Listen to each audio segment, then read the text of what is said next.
देखो बंधुओं, इसमें कोई दो राय नहीं कि दक्षिण भारत की राजनीति में कर्नाटका को भाजपा की सबसे बड़ी और सशक्त प्रयोगशाला माना जाता रहा है। पिछले 2 दशकों में पार्टी ने यहां मजबूत पकड़ बनाई है। इसकी एक अहम वजह यह रही है कि पार्टी ने अपनी विचारधारा और सोच का कर्नाटका के जन जन में विस्तार किया है।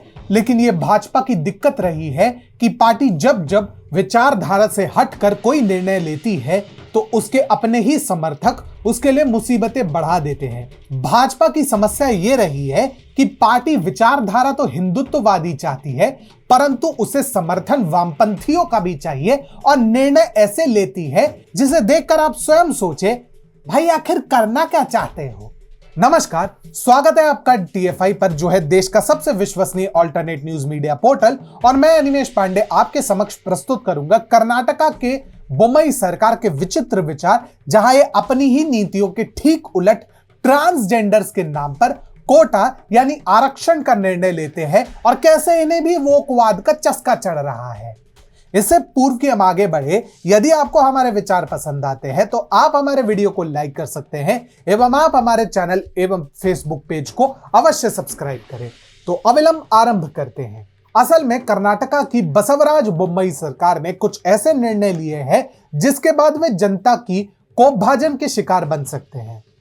कर्नाटका सरकार ने राज्य सशस्त्र बलों की भर्ती के पुरुष क्षेत्र में तृतीय लिंग समुदाय के लिए आरक्षण की घोषणा कर दी है। इस निर्णय को लेकर राज्य के गृह मंत्री अरग ज्ञानेंद्र ने मंगलवार को कहा कि कर्नाटका सशस्त्र बलों में कांस्टेबल के 3484 पदों को भरने की प्रक्रिया शुरू हो गई है।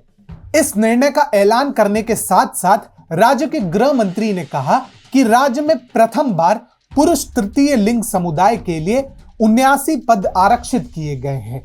ट्रांसजेंडर समुदाय ने आरक्षण मुहैया कराने के लिए इस कदम की सराहना की है। ट्रांसजेंडर के कल्याण के लिए काम करने वाले समुदाय के सदस्य एवं मानव अधिकार संगठन ओंडेडे के संस्थापक अक्काई पद्मशाली ने कहा कि मैं फैसले का स्वागत करता हूं। अक्काई को कर्नाटक राज्योत्सव पुरस्कार से सम्मानित भी किया गया है। उन्होंने कहा कि यह घोषणा तृतीय लिंग या थर्ड जेंडर समुदाय को मुख्य धारा में शामिल करता है। अरे कोई इन बंधुओं को बताए कि पुरुष तृतीय लिंग कहा जाने वाला कोई समुदाय नहीं होता। हो सकता है मंत्री महोदय चंडीगढ़ करे आशिकी देखते देखते भावनाओं में ज्यादा ही बह गए और उन्होंने ये बातें उसी परिप्रेक्ष्य में बोली हो कि महिला से पुरुष में तब्दील हुए ट्रांसजेंडर की बातें करने लगे। परंतु बंधु, तुष्टीकरण और यथार्थ में आकाश पाताल का अंतर होता है और इसमें कोई संदेह नहीं कि यह निर्णय वामपंथी सोच से प्रेरित प्रतीत होता है। ये कुछ वैसा ही है जैसे बीजेपी राज्य में चुनाव से पहले राज्य के एलीट वामपंथी वर्ग को लुभाने का प्रयास करती हो, जो भाजपा समर्थकों के लिए आक्रोश का विषय सिद्ध हो सकता है। बता दें कि कर्नाटका में भाजपा ने हिंदुत्व से जुड़े कई अहम निर्णय लिए हैं।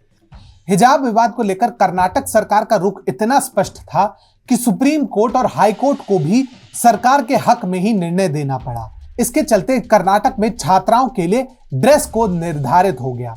हिजाब पहनकर आने पर रोक लगी तो राष्ट्रीय राजनीति तक में भयंकर बवाल मचा, लेकिन कर्नाटक सरकार तब टस से मस नहीं हुई। इसके अलावा कर्नाटका में हुए दंगों में सांप्रदायिक मामलों में भी सरकार ने दंगाइयों के विरुद्ध कार्रवाई की, जिसमें बसवराज बोम्मई की सरकार की छवि एक सशक्त सरकार की बनी।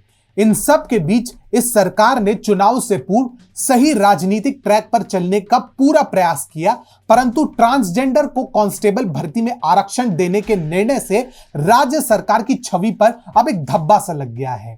बसवराज बोम्मई की तुलना दक्षिण भारत के योगी और हेमंता के तौर पर की जाने लगी थी, पर अब उनके इस निर्णय ने उन्हें वामपंथी नेताओं की बिरादरी में लाकर खड़ा कर दिया है।